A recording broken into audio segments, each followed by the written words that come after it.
tudo é importante, né? Nós estamos nesse mês de setembro, como a gente já discutiu na semana passada, Fabi, mas assim, não é só em setembro que a gente deve falar sobre a questão da saúde mental, né?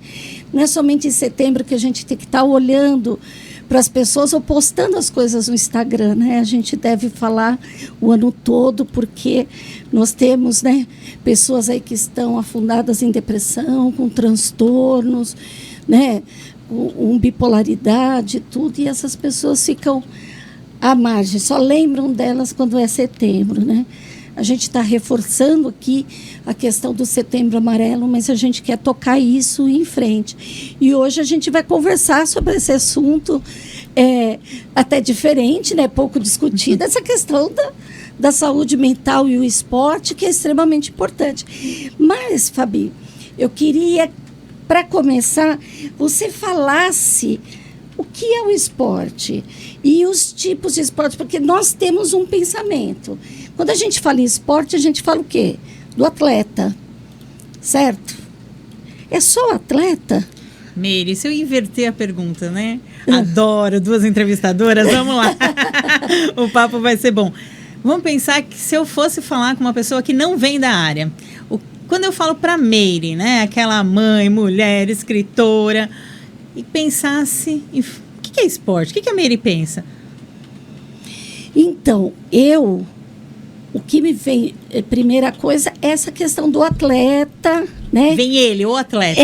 O atleta, é a Olimpíada, sabe? Todo aquilo que a gente vê na televisão. Né?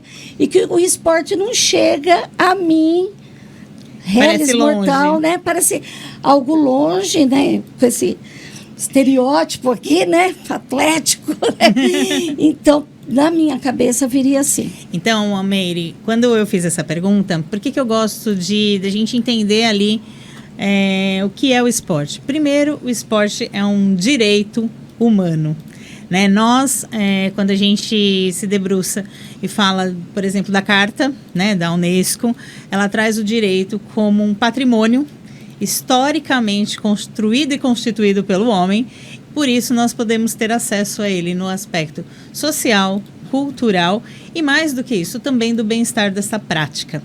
E aí eu penso que a gente se afasta no nosso Brasil quando a gente fala de esporte, porque muitas vezes, qual o esporte que vem à nossa cabeça? O futebol. Futebol. E qual futebol? O masculino. O masculino. E qual futebol masculino? Dos grandes clubes de São Paulo, do Rio, um do Sul, o outro. Então, parece que quando a gente fala do esporte, ele tem um lugar socialmente construído e parece que só cabe a ele. Mas aí a gente vai desmembrando o esporte. Quando a gente tem visto muitas corridas de rua, o que é isso? Esporte. Sabe aquela queimada que você brincava na escola? Aquela que você fugia ou você saía queimando todo mundo? Quem era a Meire? Não, aquela que sempre levava a bolada primeiro. Ai, Bru, meu dedo! Não, eu sempre levava a bolada primeiro. Então, ali, por exemplo, é uma iniciação esportiva. Hoje, quando a gente fala, né, dos teóricos do esporte, a gente tem resumidamente, 3 tipos de esporte. Então, a gente fala que é o esporte educacional, é aquele que acontece nas escolas, onde a gente fala que é a educação pelo esporte e para o esporte. Então, quando eu falo do esporte educacional, eu também subdivido. O que significaria a educação pelo esporte? É você trazer os valores, né? Pode parecer que não, mas o esporte carrega valor social.